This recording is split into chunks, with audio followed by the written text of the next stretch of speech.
Hello teacher! Sa video po na to, papakita ko naman sa inyo yung about sa EGRA. So, we will have some orientation. So, ano ba ibig sabihin nito about EGRA? It's an early grade reading assessment na ginagamit natin for grade 1 to grade 3 regarding sa development or how we assess the reading skills, okay, sa mga primary. So, muli kasama ninyo sa teacher, Bean.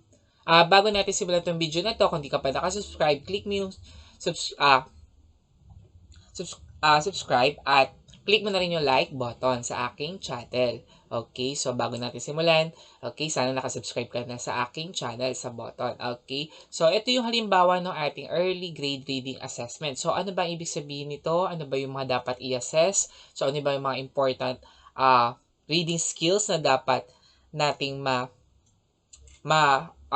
mapa-develop sa ating mga students, okay, especially sa primary. Okay, so what is EGRA? Okay, first muna, what is EGRA?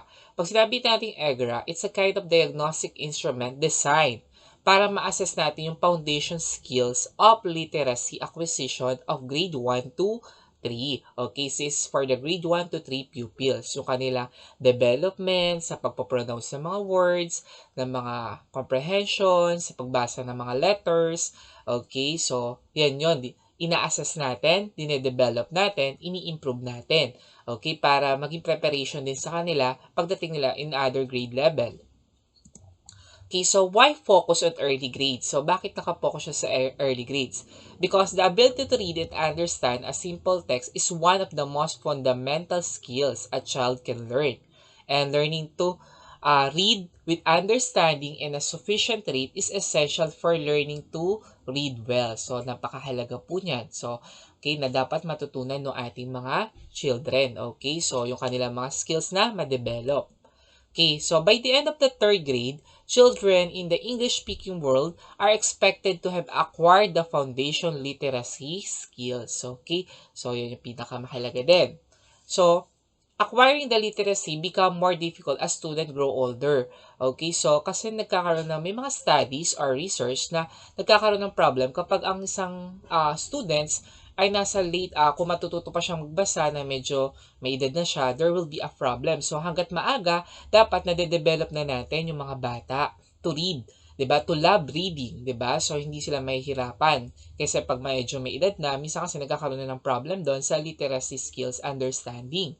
Then, children who do not learn to read in the first few grades are unable to learn the other subject areas in the upper grades. So, of course, if you're not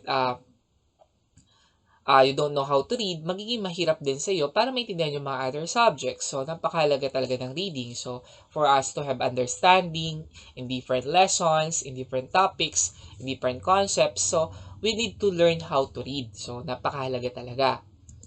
So, sa EGRA-based assessment dito, ina-identify natin yung needs. Okay? So, ano ba yung mga needs, net skills na dapat na i-develop? Ano yung mga through test, ano ba yung mga weaknesses ng mga students na sila nagkaka-problem. So, alamin natin yan. Then, intervene. So, how we will give an appropriate solution on that or an intervention. So, ano yung dapat natin gawing strategies and tools on how we can improve that problem in reading. O, paano natin ma-solve yung ganong problems in the reading skills. Then, monitor student learning and progress. So, mahalaga yan. During EGRA, it's not only end on the test or in the first part of assessment. So, pag ginawa mo na yung test ng reading, so, hindi doon mag-e-end lang doon. So, there will be a next part or stages where you will monitor. So, it's very important you monitor their progress, their development, 'di ba? So, ano ba para mabigyan mo sila ng appropriate techniques and strategies in terms of reading, 'di ba? Para totally ma-develop 100%, 'di ba? Maging hindi lang familiarized, they will master how to read. So, that will be a number one priority on this. Then, early grades reading assessment or EGRA components. So, ano ba yung mga components that we need to assess and analyze in EGRA for the primary level? Okay, so ano ba yon? So, mga grade 1 to 3, ano ba yung mga dapat first nilang matutunan? So, first, we have the reading skill that influence reading success. So, ito yon.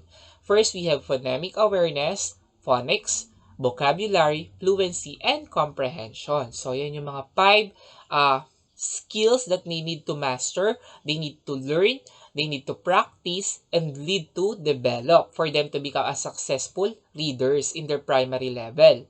Okay?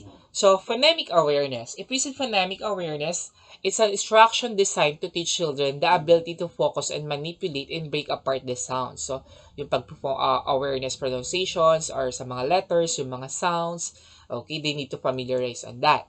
So, phonological awareness involves work with words, rhymes, syllables, on sets, and rhymes. So, mga tag, bag, lag. So, phonemic awareness is the ability to notice, think about, and work with the individual sounds in spoken words. So, dito yung about the sounds. Okay, how we pronounce the sound of S, o, diba? A, or yung mga other letters. So, yung phonemic awareness doon. Dapat matutunan nila how do we pronounce the words, the letter with the correct sounds. Diba? Yung sounds pronunciation with that. So, mahalaga yon para madali magbasa sila. Next is phonics. Instruction designed to help readers understand and apply knowledge of how letters are linked to sounds, from letter sounds, and corresponding specific pattern. Okay, sa yung phonics. Next naman, fluency. Ito yung kung saan may instruction, primarily guided oral reading that reinforces the ability to read with speed, accuracy, and proper expression. So, they will need to pronounce some phrases with the proper speed, with the proper intonations, or yun nga, kung saan mag-stop. So, yun, fluency. Pag sinabi naman natin vocabulary, ito yung both explicit and implicit in order to increase both oral and print knowledge of words, a critical component of comprehension and reading. So, napakahalaga ng vocabulary in terms of understanding the words, its meaning, how tukol saan to, 'di ba? So, vocabulary yan. So, paano natin ma-develop yung vocabulary? Present objects or pictures whose names start with the letter being studied. Example, if the letter start with the letter L, present object like lamp, leaf, flag. So, doon yung nagsisimula sa mga primary grades, 'di ba? Words that start with the letter L, 'di ba? Name of objects start with the letter S. So, we'll present a pictures. So, through pictures, they will have an understanding of what is the meaning of that word, 'di ba? Example, a lion, 'di ba? Tiger. You will show a picture. So, they will easily understand or know that word, kung ano yung ibig sabihin ng word na yon through pictures. So, napakaganda niyang illustration sa mga bata.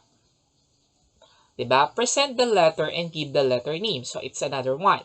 So, ask the children to say the names of objects and pictures. So, through dyan, matetest mo kung yung comprehension level ba nila ay mataas. O, diba? Kung yung skills ba ng comprehension, they able to master it or develop. So, what do you hear at the beginning of the name of each word? So, tatanong yan. Yes, they start with the letter L. L. Let's sound. O, yun. Ipopronounce mo yung sound ng letter. So, babasahin nyo siya with the word na. With the picture, through the picture. So, madaling maintindihan no student. Then, give the letter sound, the sounds of letter L. So, let's sound letter. So, yun. Inaano mo yung sound talaga. Kasi sa mga grade 1, so grade 2, mahalaga malaman nila yung mga letter sound. Because that will be the start of their reading skills development. Diba? As the parent to listen of the child, make the sounds of the letters. So, marami naman tayo na makikita through online. They have the mga videos na pwede natin tuturo yung mga sounds para maging familiarize yung ating mga children. So, ito naman yung big and small letters are written. So, this how you write the letter big L. So, raise your point finger. So, ito rin yun. So, they will have understanding on the letter or comprehend it. So, yan. So, tuturo mo din sa kanila on how to write the small letter L and big letter L. So, yan. And give exercises. So, isa yan. You will give exercises through picture. They will encircle the picture whose names start with the letter L. So, pwede yun. So, pwede mo S. So, doon magsisimula. Bibilugan nila yung mga words na nag-start with that. 'Di ba? Kasi doon, napag-uugnay mo nare-relate mo the sound of S with the picture, 'di ba? With the first letter, 'di ba? With the pronunciation and with the word, 'di ba? So, that will be easy for the children to understand the word and how to read it correctly. So, yun. Through pictures done, yun, through exercises like this one. Next is requirements for successful assessment. So, ito yung isa sa mga requirements. The assessment should be related to existing performance, expectation, and benchmarks. So, the assessment should correlate with the latter desired skills, and that it must be possible to modify or improve upon the skills through additional instructions. So, through the assessment, it can be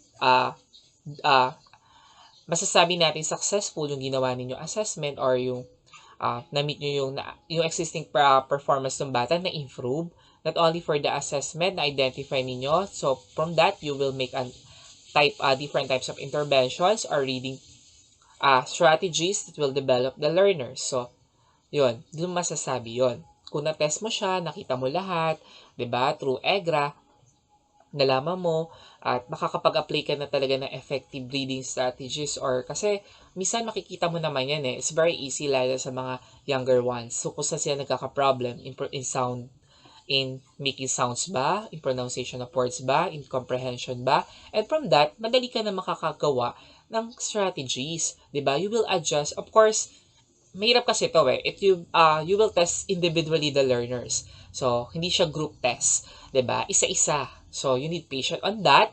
And from that, you will apply appropriate tools on different level, kinds of learners. 'Di ba? Iba-iba yung level nila So, from that, kailangan mo talagang mag-apply ng strategy na appropriate sa kakayahan nila.